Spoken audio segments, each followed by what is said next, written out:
ஆண்டவருடைய நாம மகிமைப்படுவதாக. அன்பானவர்களே, இன்றைய வார்த்தைக்கு உங்களை அன்புடன் வரவேற்கிறேன்.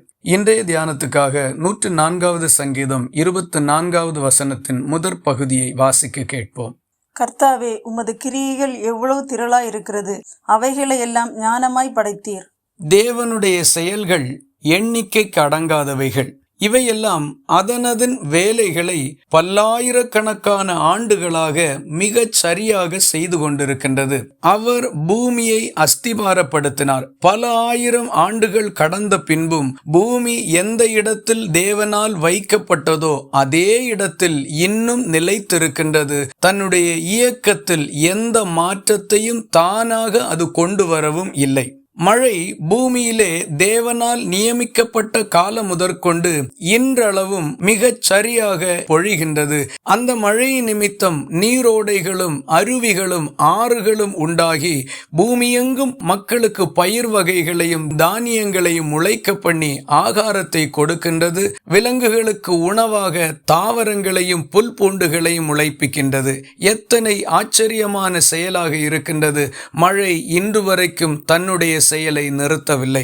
சந்திரனையும் நட்சத்திரங்களையும் தேவன் எந்தெந்த இடங்களில் வைத்தாரோ அவைகள் ஆங்காங்கே இருக்கின்றது. மனிதர்களுக்கு கால குறிப்புக்காக அவைகளை தேவன் நியமித்தார். இன்றளவும் அவைகள் தங்கள் இயக்கங்களையும் இடத்தையும் மாற்றாமல் மிகச் சரியாக செயல்பட்டு கொண்டிருக்கிறதுனால் கால சக்கரத்தில் எந்த மாற்றமும் ஏற்படவில்லை. மழைக்கு வறட்சி வருவதுண்டு. ஆகாரமும் பயிர் வகைகளும் விளைச்சல்களும் எல்லாம் ஒரு காலத்தில் நடைபெறுகிறது, மற்றொரு காலத்தில் தடைபடுகின்றது. இப்படிப்பட்ட மாற்றங்கள் சொற்ப காலம் மாத்திரம் இருக்கின்றது. மறுபடியும் பழைய நிலை திரும்புகின்றது.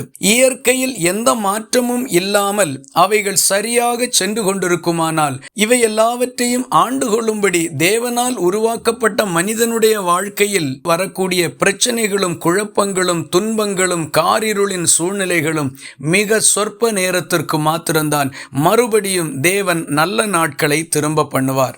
ஆகவே இந்த காலை வேளையில் உங்கள் வாழ்க்கையில் எப்படிப்பட்ட சூழ்நிலைகள், நெருக்கங்கள், துன்பங்கள் இருந்தாலும் அவைகளை குறித்து நீங்கள் கவலைப்பட வேண்டியதில்லை. இவைகளும் கடந்து போய்விடும். எல்லாம் சரியாகும். உங்கள் வாழ்க்கை மேன்மையடையும். நம்பிக்கையோடு இந்த நாளை தொடங்குங்கள். வெற்றியை தேவன் உங்களிடமாய் திரும்ப பண்ணுவார். இந்த வார்த்தைகள் இந்த நாள் முழுவதும் உங்களுக்கு ஒரு ஆசீர்வாதமாய் இருப்பதாக. ஜெபிக்கலாமா? எங்களை நேசிக்கிற அன்பு நிறைந்த நல்ல ஆண்டவரை, நாங்கள் உம்மை நன்றியோடு துதிக்கிறோம். பூமியையும் இதன் இயற்கைகளையும் அனைத்தையும் நீர் ஞானமாய் படைத்து அவைகள் எல்லாவற்றையும் சரியாக நடத்தி கொண்டிருக்கிறீரே. எங்கள் வாழ்க்கையிலையும் நீர் சகலத்தையும் நன்மையாக செய்து முடிப்பீர். முன்னே இருக்கின்ற கடினமும் துன்பமுமான சூழ்நிலைகள் மாறி போகும். எங்களை மேன்மையாக வைப்பீர் என்கிற இந்த மேலான சத்தியத்தை அறிந்து நாங்கள் உம்மை துதிக்கிறோம். எங்களை ஜெயமாய் முன்னேற பண்ணும். ஜெபத்தை கேட்டதற்காக ஸ்தோத்திரம். இயேசு கிறிஸ்து மூலம் வேண்டிக் கொள்கிறோம் எங்கள் அன்புள்ள நல்ல பிதாவே, ஆமேன். கர்த்தர் தாமே உங்களை ஆசீர்வதிப்பாராக.